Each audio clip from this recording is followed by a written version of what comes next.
Jean-Pierre Bibring, bonjour Bonjour.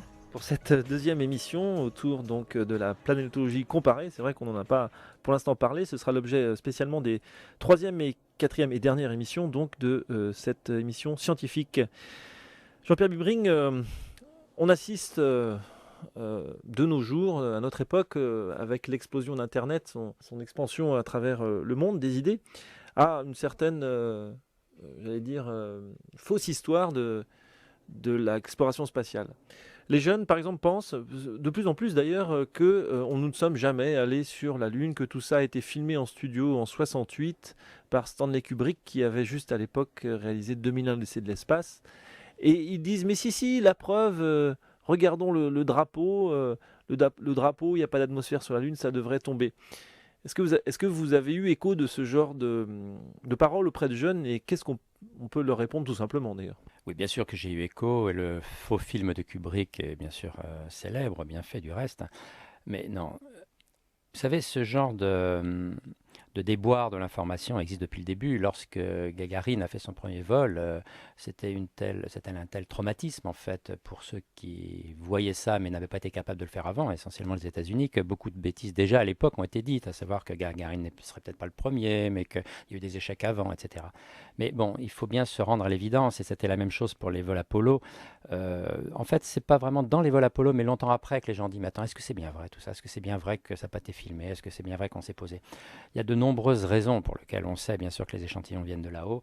D'abord parce qu'on les a analysés, ces échantillons, et quand on a des échantillons lunaires, qu'on les analyse en laboratoire, on voit bien de quoi il s'agit, on voit bien qu'il ne s'agit pas de matériaux terrestres. Il y a des particularités de ce matériau, en particulier il n'y a jamais eu d'eau à la surface de la Lune, et ça se voit dans les échantillons eux-mêmes. Il y a beaucoup de propriétés qui nous ont révélé qu'effectivement c'est bien de la matière extraterrestre qui vient d'ailleurs, et on en a de nombreuses preuves. Il y a d'autres choses plus directes, par exemple Apollo 12, quand ils sont posés dans un endroit où les Américains avaient envoyé une sonde avant qui s'appelle Surveyor. Ils ont rapporté un bout de cet engin-là, Surveyor, et qui a été analysé ici, et on s'est rendu compte qu'effectivement certains morceaux de cette sonde avaient vieilli 2 ans à la surface de la Lune, et on en pouvait en avoir la trace, en particulier parce qu'ils avaient été irradiés par des particules du vent solaire qui n'arrivent que là-haut, et on a pu ressortir les particules de la couronne solaire implantées là-dedans.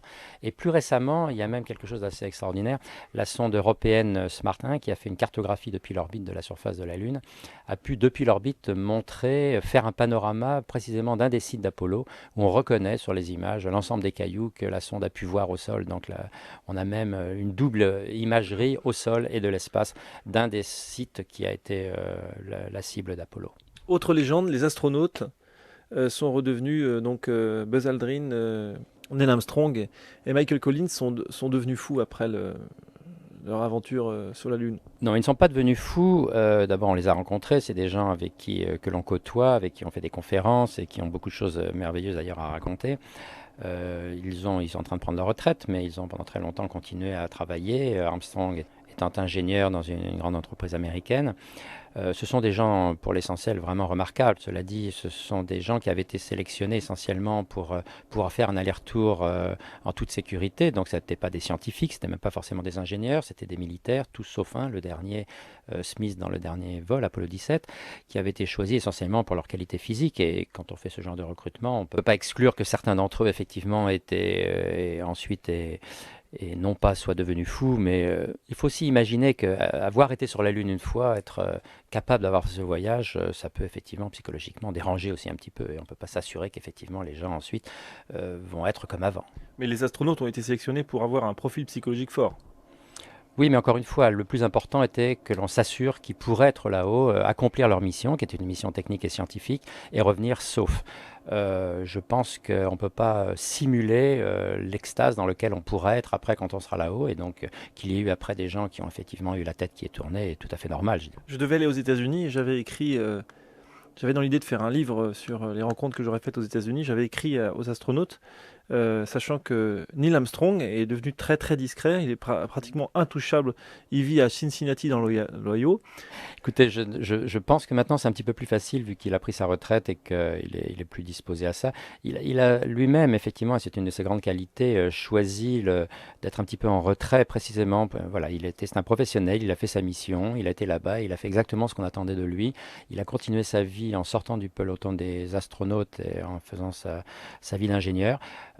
C'est tout à son honneur et je dirais que voilà, lui n'a pas continué sa carrière en jouant sur le fait qu'il a été sur la Lune. D'autres l'ont fait.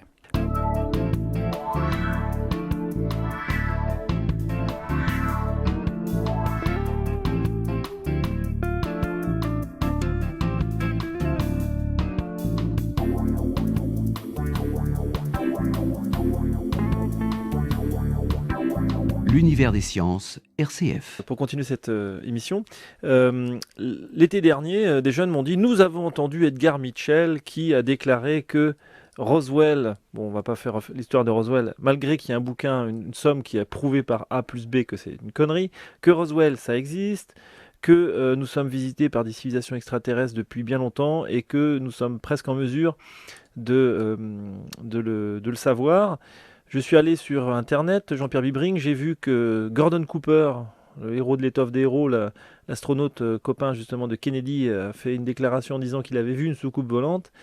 Buzz Aldrin aussi a fait des déclarations là-dessus, il a vu un engin en se posant sur la Lune.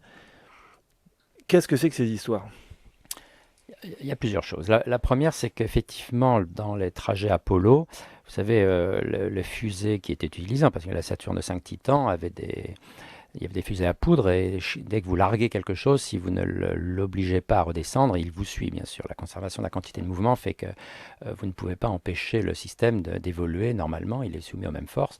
Et donc c'est vrai que dans le trajet de la Terre vers la Lune, un certain nombre d'objets suivaient l'engin qui allait vers la Lune, le module lunaire, et certains ont pris des photos par les hublots, et par les hublots on voyait effectivement des traînées derrière. Ça ne veut pas dire que ces gens-là étaient suivis par des extraterrestres, ils étaient suivis par des objets qui ont été lancés par l'homme en même temps qu'eux-mêmes et qui ont simplement continué leur trajectoire.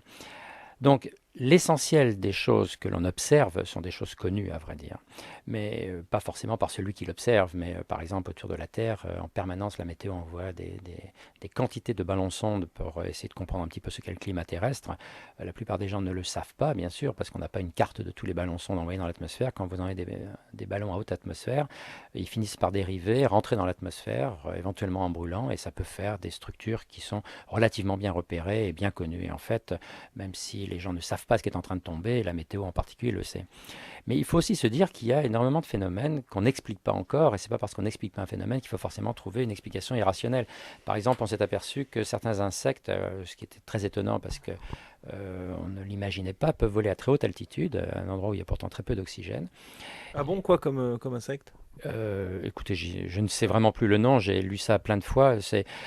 Ils sont en nuées, c'est des nuées suffisamment importantes pour qu'ils se déplacent à grande vitesse, pour qu'ils puissent éventuellement diffuser la lumière du soleil et fabriquer effectivement une apparence de quelque chose qui se déplace d'une manière coordonnée, à très vive allure éventuellement.